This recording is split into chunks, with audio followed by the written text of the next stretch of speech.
Hello guys! So for today, magluluto tayo ng pork beef steak. So first is binabad ko muna yan mga mare para naman lasang-lasa yung ating pork chop. And then, ready ko na din pala yung mga ingredients na gagamitin ko sa pagluluto. So let's go! So first, ayan, binuksan na natin yung kalan.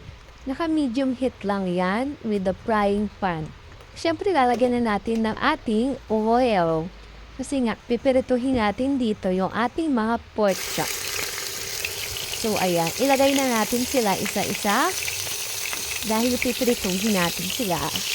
Ayan. Sobrang sarap. Ayan na yung apat. Apat yung binili namin kanina. And then, babalik-balik na rin lang natin siya mga sis. Para maluto yung bawat side ng ating pork chop. Kasi mas masarap kapag malambot at sobrang lutong. And then, ayan. Nagmamantika na siya dyan mga sis.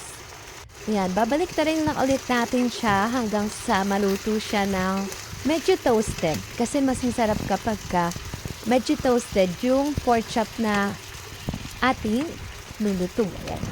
And then, ayan. Hintayin lang natin siyang maluto. Binabalik-baliktad lang yan. And then, ayan na, toasted na siya mga sis. And then, set aside lang muna natin siya kasi gagamitin natin yan mamaya. So, gawin na natin ngayon yung ating sauce. So, first, nilagay ko muna yung bawang. And then, igigisa din natin dyan yung sibuyas. Ayan, halu-haluin lang muna natin siya hanggang sa mag-golden brown. And then, eto na yung sibuyas.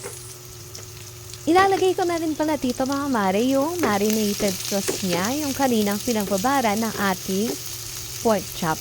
Kasi yun yung nagpapalasa sa kanya at nandun talaga yung sarap. Hindi yung maging sabaw niya. Kaya ating ilalagay na. So, ayan. Nahalo-halo lang natin yan siya. Ayan na, ilalagay na natin. Yun, ang sarap. And then, alagyan din natin yan ng calamansi juice. And then, konting water. And then, dalagay na natin ng ating toyo. Siyempre, soy sauce yan. Yan, lagyan lang natin.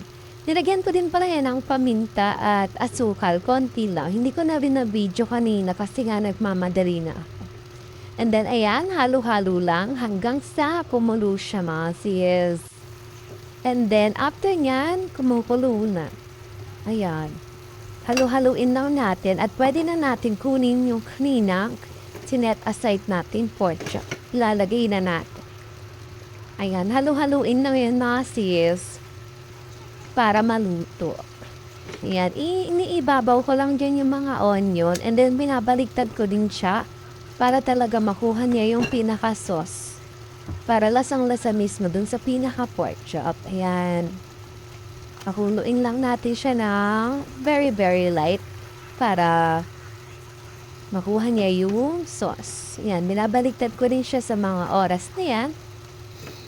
Para maging balance yung paste niya. Ayan. Sarap. Mga mare, luto na yan. Pwedeng-pwede na natin kainin yan. Ay, sarap. Lagay na natin yung ating mga onion. Yung sinetaside ko kanina mga onion. Kasi hindi pa mahilig kami sa sibuyas. Ayan, okay na. Ready na. Pwede nang iserve. So, tara na. Kain na.